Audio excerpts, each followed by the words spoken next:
շուրջ 450 կիլոմետր եւ Սիվիլնեթի թիմը վրաց ռուսական սահմանին է Լարսի անցակետում սպասման վայրում։ Այստեղ մի քանի հայկական ավտոմեքենաներ կային, որոնք սպասում էին իրենց հերթին, որպեսզի անցնեն վրացական սահմանը եւ գնան արդեն ռուսական սահման։ Ինչն է հետաքրքիր, որ այս հատվածում ոչ այս շրջանում նախորդ տարիներին այս ամիսներին հիմնականում մեծ թվով բեռնատարեր են եղել, հիմնականում միրգ բանջարեղեն տեղափոխողները, բայց նրանք իմանալով, որ ռուսական կողմը խոչընդոտներ է առաջացնում եւ թույլ չի տալիս, այլևս նախընտրում են չգալ եւ չհասնել այս անցակետ։ Համբարձում Հովանեսյան։ Դուք ինչ եք տեղափոխվում։ Ես տեղափոխվում եմ Սպային մեր Հայաստանի Նոյի գործարանի արտադրած կոնյակը։ Էլի կոնյակ։ Հա։ Ինչ եք ակնկալում կթողնեն։ Դե գնացել եմ սրա առաջ եղեցնեն նույն բեռով գնացել եմ, խնդիր չի եղել։ Բայց այնտեղ Լարսում հանդիպել ենք մեր հայկական ավտոմեքենաները բեռնված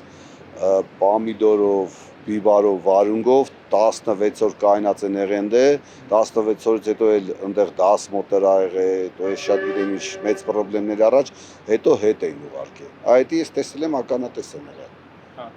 Բայց կոնյակի դեպքում խնդիր չի եղել։ Մեր մեքենաներից գինին ա կայնացավ մինչև առեսօր 8 մեքենա 10 հա վերին Լարսում կայնացավ։ Մինչև այդ խնդիրներ չենք ունեցել, գնացել ենք, այսինքն նման խնդիրներ միշտ եղել է, ասենք 10 մոտորել, խոսքի էքսպերտիզացիա էլ, միշտ էլ ցանկացած բեռի հետ եղել է այնտեղ։ Պրոստո այս արանքում ոնց որ մի քիչ ավելի շատ է։ Հա։ Թե չէ մենք գնացել ենք եղել է մեր ավտոներից, ասենք 40 օր էլ մնացել է էքսպերտիզացիայի։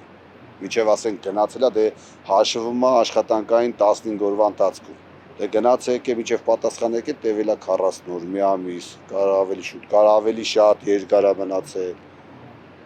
Հիմնական մի քիչ խնդիրները ավելի շատ է։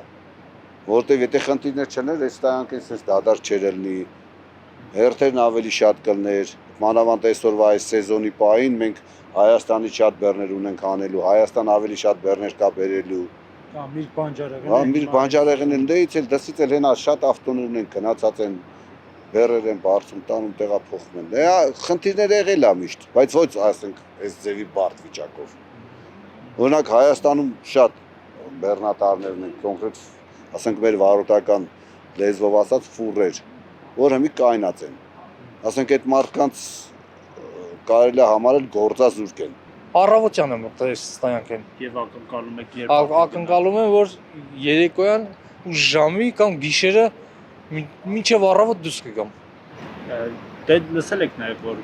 միրգ բանջարեղենի հետ կապ։ Հա, ոչ չեմ լսել։ Ես ասենք կոնկրետ ասենք ոչ թե լսել եմ, այլ ես տեղյակ եմ դրանից, որ խոսքի Ռուսաստանը թույլ չի տալի, կոնկրետ Ռուսաստանը թույլ չի տալի, որպեսզի միրգ բանջարեղենը, վարդը, ծաղիկը տանեն Ռուսաստան։ Իսկ այդ վերին Լարսի հետ անցակետում ռուսական շատ են կուտակումները, ոնց եք պատկերացնում անց։ Կուտակումները չէ, կուտակումներ չկա, որովհետև ասենք մեքենաների քանակը շատ քիչ է։ Էսի որ դուք տեսնում եք, սա կուտակում չի։ Սա պարտադիր պետք է մտնես այս ստայանքեն, նոր հետո դու քո հերթը գա, որովհետեւ չգանք ասենց շարվենք մինչև 20 կիլոմետր, որ հերթականությունով գնանք։ Սա այս ստայանքեն լավ բան է, գալիս ես կանգնում ես, հա։ Հերթդ գալիս ան դղա էկրան կա, էկրանի վրան ավտոյիդ համարները գրում է, վճարում ես 80 լարի ու դու ես գալի գնում ես։ Մինչև ընտրությունները, հա, ասում են որ հնարավոր չի ընտրություններից հետո պարզ կլինի, երևա, քանի որ Փաշինյանը հաղթեց, շնորհավորում եմ ես մեր Փաշինյանին, հա, հիմա Պուտինը թույլ չի տալի, թեխի չգիտենք։ Ուզում եմ որ իր սրտով լինի, էլ մեր լոգիստները մեր հայկական բեռները տալիս են վրացիներին, այսօր որ ասենք եկե հասել եք մինչև ստեղ ասենք Վրաստանի տամ վերջը, որ պետք է արդեն դուրս գաս դեպի Ռուսաստան, հետ գնալուց ձեզ խնդրած կլինեմ կես ժամ կանգնեք մեր Բագրատաշենի տամ սա անցակետում նայեք բոլոր մեքենաների մեծ մասը, մեծ հաշվեք 10-ից քանի մեքենան է վրացական մեքենա, վրացական պետհամարանիշով։ ասենք ես կասեմ մոտավորապես մի 70-80% մեր հայկական մեքենաները շատ քիչ են գալիս ու գնում հետ։ Դատարկ իրանց մեքենաները թողում են որ դուրս գան, գնա, թույլ են տալ։ Մեզ ամենավերջինը պետք է թողեն որ մենք դուրս գան։ Մի խոսքով ոնց որ ասենք քեզ երրորդ կարգի մարդ ես էլի զգում։ Վրացիներն անպայման, հա։ Այդ այս բանից դուրս գալիս, այստեղից չէ, նատախտալի ու մեծ ստայն կա։ Ճանապարհից երևում է։ Ցախ կողմը որ նայեք կտեսնեք, մեծ ֆուրերը լիքը կանգնած են։ Հա։ Ու մեկ էլ մի հատ sense հարցել կա։ Վրաստանում, ասենք աբեզդի վրա, որ մտնում ենք աբեզդ,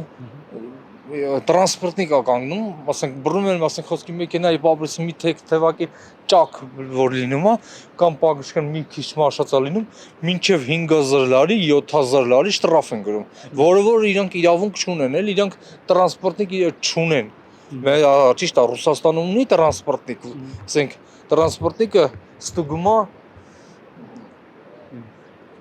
կալոսները, մի խոսքով բաներ կա, որ ինքը կարող է ստուգի, բայց Վրաստանը դրա թույլտվությունը չունի, դա եվրոպական ստանդարտ է։ Հա, բռնում են գրում են, ասենք կանգնեցին, հենց կանգնեցին իմացի 5000 լարին մեջն է։